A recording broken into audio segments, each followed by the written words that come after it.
that connection. Estamos de volta com o Diogo, que vai narrar, pela primeira vez, ele vai fazer uma narração, o maior gol contra essa semana em Brasília. Diogo.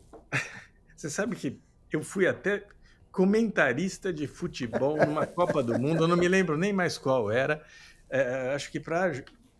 Eu que te contratei, porra. Foi para Jovem Pan, não foi? Eu que te contratei, eu que fiz o conchavo para te contratar. Foi o Caio que me enfiou nessa fria e eu ficava no... reclamando, ganhei um dinheirão. Você ganhava mais do que eu ganhava de salário. O cara é ingrato, porra. Instalaram no quarto de brinquedos do Tito um aparelho, eu punha um fone de ouvido e ficava dando palpite. Foi ideia minha, pô. Até isso eu fiz na vida para sustentar os filhos. Mas na raça não narrou, não, né? Narrar eu nunca narrei, não. Mas e o gol contra lá em Brasília essa semana? Depois você conta. O Caio quer saber do gol contra o italiano. O gol contra o Brasil, o Brasil elegeu o criminoso condenado. Exatamente o que os Estados Unidos podem fazer. Elegendo o criminoso condenado, que precisa se reeleger gastando um baita dinheirão, fez essa barbaridade, né, de interferir na reunião do Banco Central sobre o rumo dos juros, porque a prioridade dele é pedalar, é gastar, é comprar voto, e óbvio que a reação foi o contrário, e o dano é sobretudo nosso, né? Porque quem ganha em real e gasta dólar, quem ganha em real gasta real e gasta em euro, esses aí que acabaram perdendo, nós acabamos perdendo, mas foi um gol contra nós, contra nós, sem dúvida nenhuma. Mas um palhaço, uma vagabundice danada, e o gol contra esconde esse estado de eleitoral permanente, em que antes era suprido pela corrupção, agora que não tem mais o departamento de propinas da Petrobras, é um assalto ao Estado e ao endividamento. Bruno, algum gol contra pior do que esse que o Diogo anunciou, hein?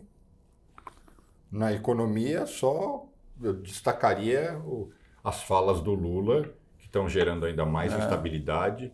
Em outras palavras, assim, a gente já não está pagando as contas, as coisas já estão mal. E o Lula ainda inflama, então agora o dólar disparou significativamente. E uma troca ali desrespeitosa de ataques, né, do Lula com o presidente do Banco Central, que também, na minha opinião, às vezes exagera, né? Ele não tinha nada que estar como presidente do Banco Central num evento do Tarcísio, o governo de São Paulo. Então, enfim, como o Diogo falou, um bananal, né? A zona. Né?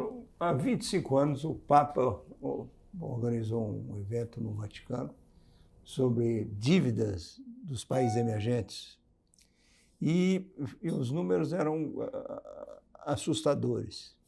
Acho que dos 79 países, eles deviam 29 trilhões. E os números hoje são piores do que esse. Deixa eu até conferir esses números para não dizer besteira.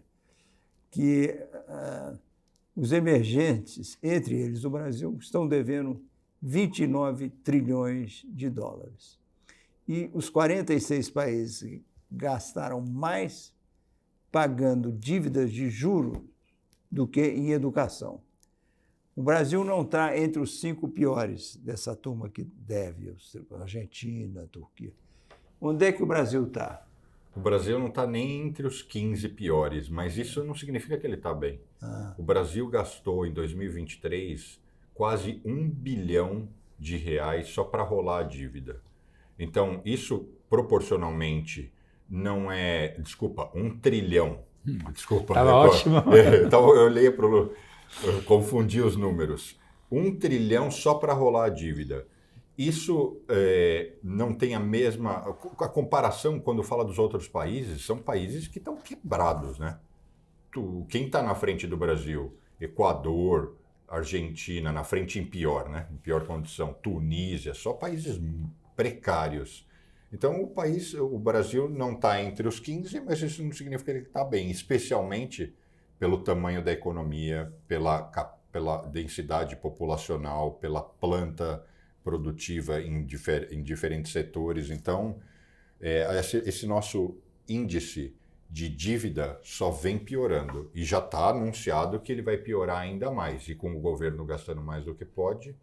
Então, o juros está alto, está puxando, elevando o custo para rolar a dívida. O déficit vem crescendo, então o cenário não pode ser pior. A gente já chega ali, pelo menos entre os 10.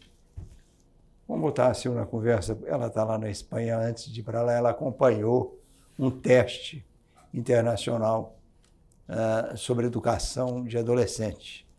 E uma das perguntas é o que o Sol diria para a Lua. E o Brasil não se deu bem nesse teste. Eu quero saber o que a Sil responderia, não só o que o Sol disse para a Lua, o que a Lua diria de volta. Parece que tinha de haver um diálogo entre eles de pergunta e resposta. 3, pergunta, resposta e pergunta. Olha, de brincar com o brilho do astro, a capacidade de engordar e emagrecer da Lua, ou com um possível casamento entre Sol e Lua, o que não falta são piadinhas bobas e inocentes sobre diálogo entre os dois, né? E o Brasil se deu mal num teste de criatividade que foi aplicado em adolescentes de 15 anos, que incluía diversos problemas, e entre eles a pergunta sobre como seria um diálogo entre o Sol e a Terra. As respostas menos óbvias, não só a essa pergunta, mas a todas as outras, e as mais elaboradas, criativas mesmo, receberiam a pontuação maior. Então, vários países assim, europeus estão na lista, mas quem venceu mesmo foi Singapura, em primeiro lugar, Coreia em segundo e Canadá em terceiro. No geral, as meninas se deram melhor que os meninos e, infelizmente, no Brasil, mais de 54% dos alunos apresentou um baixo nível de criatividade, porque deram respostas e ideias muito óbvias e tiveram bastante dificuldade em solucionar problemas de forma inovadora. É uma pena. Tem muito a ver com a falta do brincar, né, na vida da criança. Cada vez mais a gente está estudando que a importância do brincar e não só ter tarefas, não só ter estudo na vida. O Diogo, o destaque da Eurocopa na imprensa americana é o português Cristiano Ronaldo. O primeiro a disputar uma Eurocopa 6 vezes. É o maior jogador de todas as Copas europeias? O destaque na Eurocopa mesmo é a molecada da Espanha, né? Que tem 16 anos um garoto, o outro tem 19 e joga um bolão. O Ronaldo tem 40, eu torço para ele, porque velho tem que torcer para velho. Ele é um garoto comparado a mim, mas eu torço muito para que ele se saia bem nessa Copa. Ele marca gol. O Ronaldo até hoje marca um monte de gol. O cara tem 900 gols. 6 Eurocopas, ganhou uma, já chegou vice em outra, já ganhou tudo quanto é campeonato, já foi artilheiro em todos os lugares, está jogando fora da posição, jogando como centroavante, ele não é centroavante. Então, o cara é um caso impressionante, né? O físico dele, a força dele até hoje, não tem mais a mesma rapidez, não tem mais. É um jogador diferente, pior do que era, mas ainda dá para torcer. Na semana passada, você disse que achava que a Inglaterra e a Alemanha eram os dois. Não, eu disse Inglaterra, mas você tinha que me lembrar. Apenas um gol contra do Diogo, né? Ele é italiano. Italiano faz gol contra. Eu que achava que você achava que a Inglaterra, eu achava que a Alemanha. E agora, qual o cenário? A Espanha é o único time que está jogando bola de verdade. Mas muda. Isso, você lembra a Argentina na Copa do Mundo, na primeira fase, fez um papelão e depois ganhou de todo mundo e foi campeão. Não sei o que vai acontecer. A Inglaterra tem o pior técnico do planeta, então vai ser complicado, embora eles tenham ótimos jogadores. É impressionante quando a gente vê o Brasil, por exemplo, a quantidade de grandes jogadores que tem na Inglaterra, Alemanha, França em primeiro lugar, mas a Espanha, tem muita gente jogando muita bola e o Brasil ficou para trás. Eu vacilei, eu estava com a França, mas agora estou vacilando para a Espanha. Você ainda leva futebol a sério? Porque aqui tem a Copa América. Você está acompanhando isso? Estou. Eu tenho um ritual, Copa do Mundo. Eurocopa, Copa América, eu vejo até Costa Rica contra Belize. Sabe, eu acho bacana, Eslovênia contra a Croácia, sabe, essas coisas todas. Mas, obviamente, uma Eurocopa dá de goleada na Copa América. Sabe? Então, eu acho bacana, eu sou que nem o Diogo, eu compartilho esse apego, essa compaixão pelos velhos. Então, eu acho bacana ver o Messi, sabe? Eu vi o Messi jogando na abertura da Copa América contra o Canadá. O Messi é um bolão, sabe? Os passes do Messi foram sensacionais. Então, acho que o Messi e o Cristiano Ronaldo deviam ser candidatos a presidente nos seus respectivos países. Se aqui pode ter o Biden, o Trump, o Lula no Brasil, por que eles não podem ser candidatos, né? Sabe? Então, acho que... Silvio, a outra história que você acompanhou semana passada foi sobre esse relógio Patek Philippe, que foi presente da Yoko Ono para o John Lennon, foi roubado e agora vai a leilão. Qual é o resto da história? O John Lennon era um colecionador de peças caras em geral, mas o Patek Philippe 2499, acho que era isso o número dele, foi o único relógio de pulso que ele teve e era um presente da Yoko Ono. Acontece que esse Patek é um dos mais raros do mundo. Só foram produzidos 349 entre 1952 e 85.